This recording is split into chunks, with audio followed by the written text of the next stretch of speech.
Hello guys, কেমন আছেন সবাই? তো আশা করি সবাই ভালো আছেন। আজকে একটি নতুন ট্যাঙ্ক সেটআপ করব। আমাদের স্টকে অনেকগুলো মাছ চলে এসেছে, এই জন্য নতুন ট্যাঙ্ক সেটআপ করতে হবে। তো আজকে আমরা একদমই অল্প খরচে একটি নতুন ট্যাঙ্ক সেটআপ করব। আর ট্যাঙ্কটি কিন্তু বেশ অনেক বড় হবে। আমি আগে থেকে অনেকগুলো কাজ এগিয়ে রেখেছিলাম, আর সেই ভিডিওটি আর করা হয়নি কারণ এই জায়গাটির অবস্থা প্রচুর খারাপ ছিল। একা একা ফোন নিয়ে ভিডিও করা আর কাজ করা সম্ভব হচ্ছিল না, এই জন্য আমি কিছুটা কাজ এগিয়ে রেখেছিলাম। এই ট্যাঙ্কটির মাপে আমি পেপার কিনে এনেছি। এই ট্যাঙ্কটি আমরা পেপার দিয়ে সেটআপ করব। আমি ভিডিওটি ফাস্ট করে দিচ্ছি, না হলে ভিডিওটি অনেক বড় হয়ে যাবে। তো চলুন বেশি কথা না বলে আজকের ভিডিওটি শুরু করা যাক।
সত্যি তেল দন সত্যি তার জন্য আমি এখন না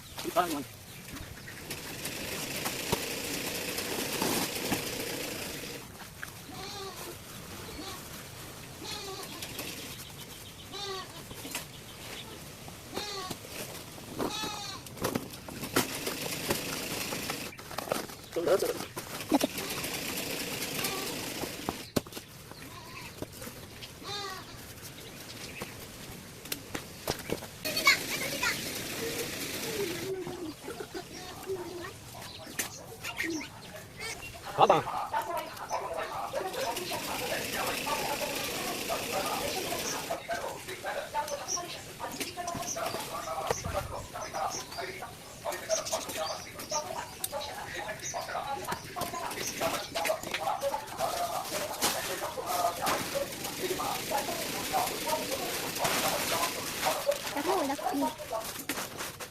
মাথা দিদি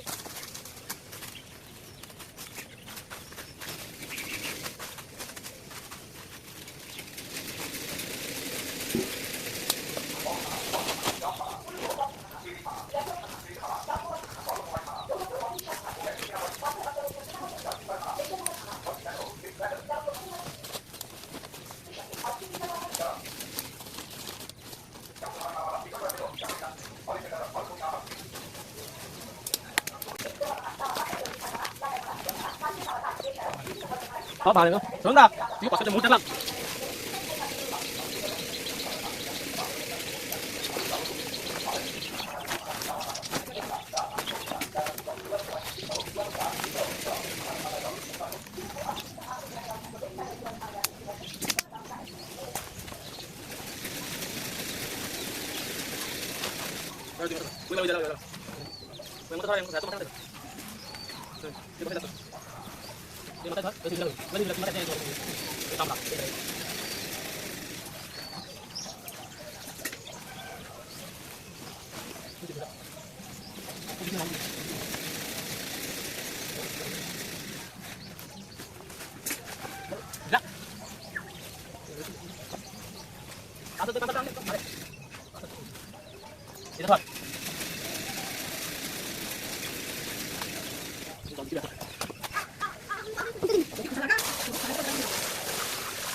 বলে তুই বাংলা গান গাইতে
গাইস, আমাদের কাজ কিন্তু 90% কমপ্লিট। আমরা মোটর দিয়ে জল দিয়ে দিচ্ছি এবং উপরে একটি ছাউনি দিয়ে দিয়েছি যাতে করে কোনো ময়লা আবর্জনা ট্যাঙ্কের ভিতরে না পড়ে। তো বেশি কথা না বলে আগে আমরা ট্যাঙ্কটি জল দিয়ে ভর্তি করি। ট্যাঙ্কটি তারে ভর্তি হতে লাগলো। এর ভিতরে আমার সেটআপটি আপনাদেরকে একটু দেখাই। এর ভিতরে বেশ অনেকগুলো ট্যাঙ্ক রয়েছে আর প্রত্যেক ট্যাঙ্কেই কিন্তু মাছ ভর্তি। খুব দ্রুতই আমি নতুন করে ট্যাঙ্ক সেটআপ করব। আপনারা যদি আমার পাশে থাকেন তাহলে খুব দ্রুতই কিন্তু আমরা ট্যাঙ্কগুলো সেটআপ করতে পারবো। এখানে যে ট্যাঙ্কগুলো রয়েছে এর ভিতরে অনেক ভ্যারাইটির মাছ রয়েছে। ওই সাইডে আমাদের বড় মাছের একটি ট্যাঙ্ক রয়েছে, চলুন সেটা আপনাদেরকে একটু দেখানো যায়। এটা হচ্ছে আমাদের বড় মাছের ট্যাঙ্ক। এর ভিতরে সব বড় বড় মাছ রয়েছে। আপনারা নিচে খেয়াল করে দেখুন, এখানে বড় বড় সাইজের কিছু মাছ রয়েছে। আজকে আমরা এই ট্যাঙ্কটি সেটআপ করছি। ট্যাঙ্কটি কিন্তু অনেক বড়, এই জন্য জল ভর্তি হতে অনেক টাইম লাগছে। ট্যাঙ্কটি ভর্তি হওয়ার ভিতরে আমরা মাছগুলোকে ধরে নিই। আমাদের এই ট্যাঙ্কের ভিতরে অনেকগুলো মিক্স গাপ্পি রয়েছে, তো সেগুলো আমরা ধরে ওই নতুন ট্যাঙ্কে শিফট করব। তো এক এক করে সব মাছগুলোকে ধরে আপনাদেরকে দেখাচ্ছি যে কতটা পরিমাণে মাছ আমরা এই ট্যাঙ্ক থেকে পাই। তো আমাদের মাছগুলো সব ধরা কমপ্লিট। তো আমরা এখানে বেশ কিছু গাপ্পি পেয়েছি আর এগুলো কিন্তু সব ফ্যান্সি মিক্স। আমাদের মাছ ধরার পাশাপাশি ট্যাঙ্কের ভিতরে জল ভর্তি হয়ে গিয়েছে। আমরা এই ট্যাঙ্কের ভিতরে আর জল দেব না। তো আমাদের পুরাতন ট্যাঙ্ক থেকে যে মাছগুলো ধরেছিলাম ওই মাছগুলো আমরা নতুন ট্যাঙ্কে ছেড়ে দেব। এখানে কিন্তু বেশ অনেকগুলোই মাছ রয়েছে। তো এখন এই নতুন ট্যাঙ্কটির ভিতরে কিছু হর্নট দিয়ে দেব। এখন আমার হাতে যে হর্নট গুলো দেখতে পাচ্ছেন এগুলো অনেক ভালো কোয়ালিটি। অন্য সব হর্নটের তুলনায় এই হর্নটের কোয়ালিটি গুলো অনেক ভালো। আমাদের হর্নট গুলো দেওয়া সব কমপ্লিট। এটা হচ্ছে আমাদের ট্যাঙ্কের আগের লুক আর এটা হচ্ছে আমাদের ট্যাঙ্কের ফাইনাল লুক। আজকের ট্যাঙ্কটি সেটআপ করা কেমন হয়েছে অবশ্যই কমেন্ট বক্সে জানিয়ে যাবেন। যারা আমার চ্যানেলে নতুন রয়েছেন তারা ফলো এবং সাবস্ক্রাইব করতে ভুলবেন না। তো দেখা হচ্ছে একটি পরবর্তী ভিডিওতে।